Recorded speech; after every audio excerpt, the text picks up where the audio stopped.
This video is about synthesis reactions primarily. The beginning part will go with your guided notes, and we're going to review clues that a chemical reaction is occurring.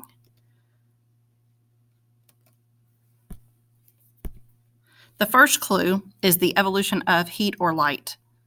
So if heat is created, or even if it gets cold, if it gets hot or cold, or light is released, that is a clue that you have a chemical reaction occurring. The next clue is formation of a gas.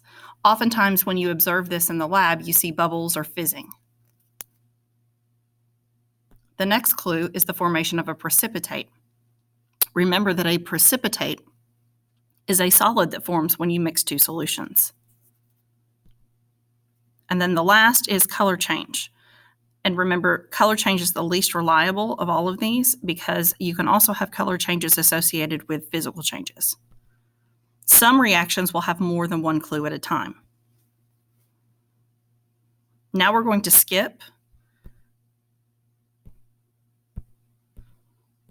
a bunch of these notes until we get to synthesis reactions.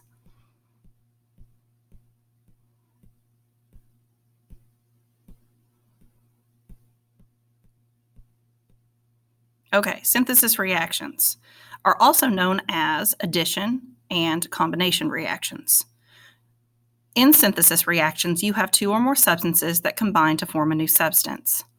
An example is hydrogen burning an oxygen to form water.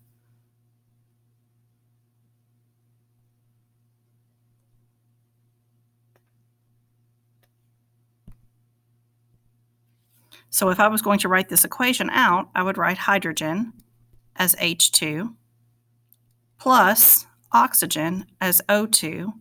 Forms is my clue to write my arrow, water, H2O. When I balance this equation, I should have two H's and two waters. Now, the important thing for you to recognize in synthesis reactions is that you usually have two elements combining to form one product.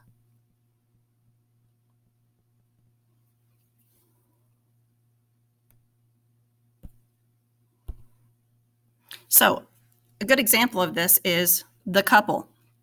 You have two celebrities like Eva Mendes and Ryan Gosling, and they come together to form a couple. They've been married for several years.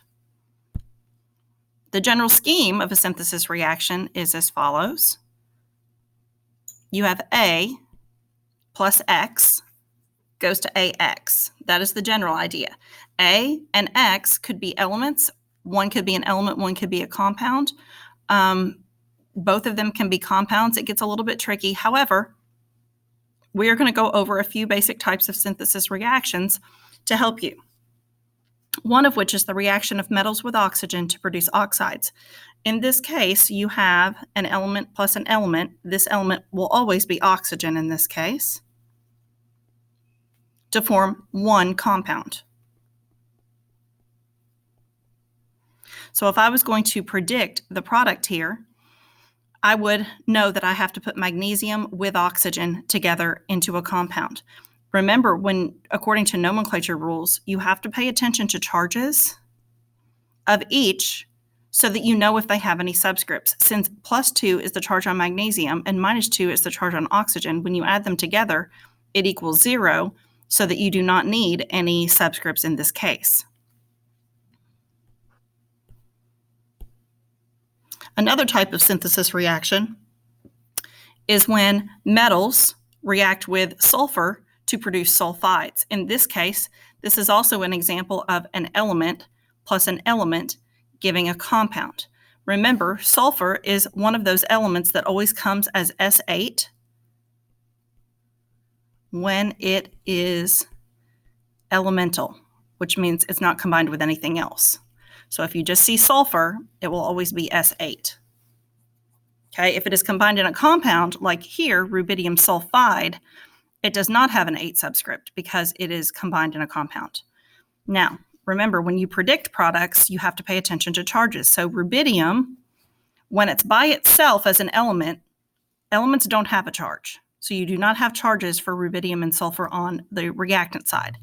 But when they come together to make a compound, you do have charges. So rubidium goes from being a charge of a 0 to a charge of a +1 in a compound.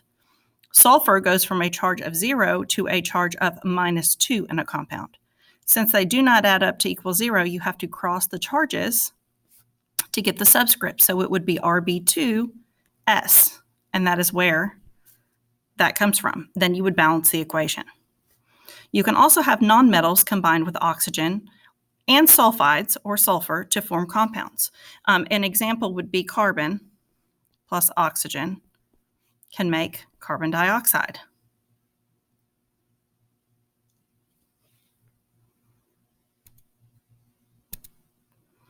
Another type of synthesis reaction is when you have a reaction of metals with halogens. Just a reminder, halogens are group 17 nonmetals. So halogens consist of fluorine, chlorine, bromine, and iodine. Remember, these are all part of Hofbrinkel.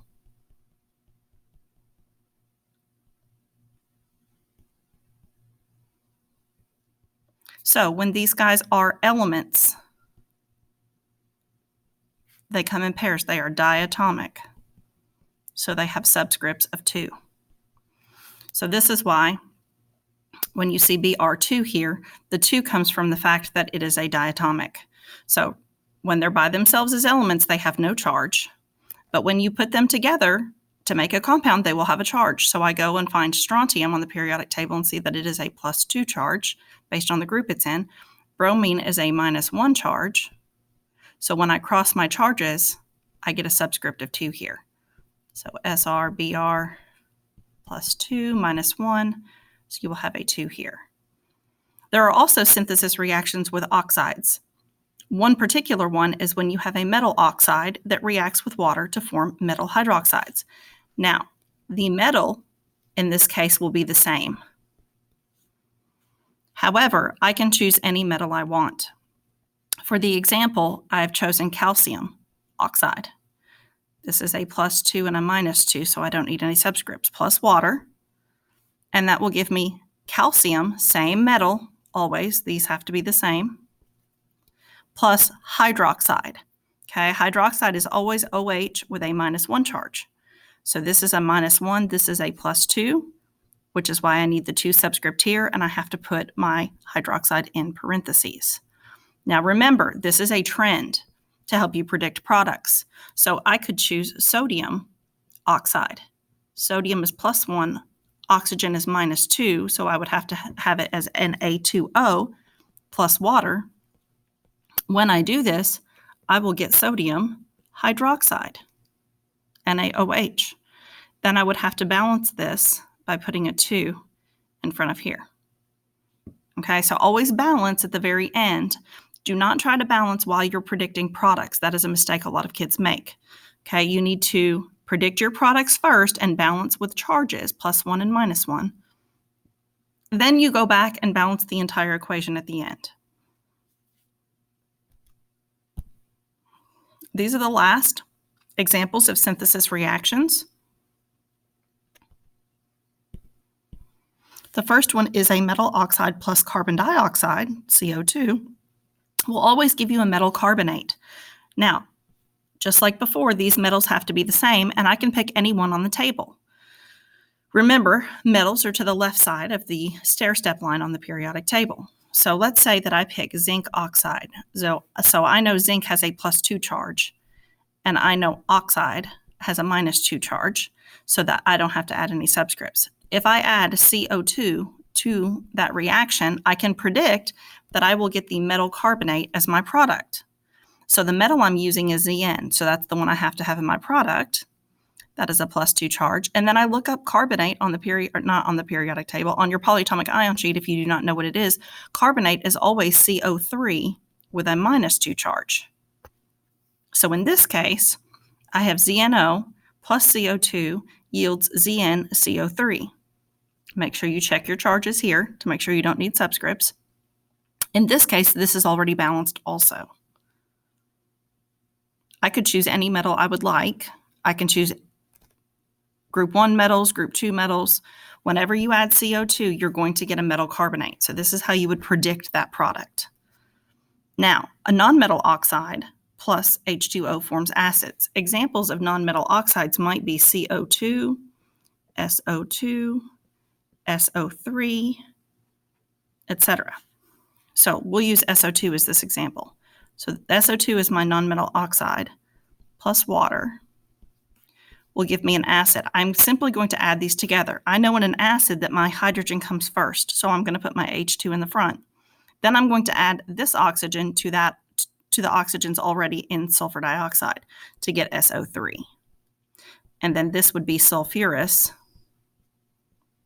acid. Okay, so remember, since it forms an acid, you're always going to have the hydrogen from the water in front, and then you're going to add the rest of your elements together to form the anion. Then the last type is group 1 metals plus water will give you a metal hydroxide plus H2. That's a little bit of a difference. So if I have something like lithium and I add it to water, we did this reaction when we were talking about periodic trends, group 1 metals and water, then I will get the metal hydroxide plus H2. Okay, don't forget to check your charge here. Lithium's +1, hydroxide's -1. So it should be a 1-to-1 relationship since these will all be group 1 metals. I could use sodium here, potassium, and I would get the same result. Okay, the only thing that would change would be my metals. Hopefully this is helpful. If you need more help or if you have additional questions, please feel free to reach out and let me know.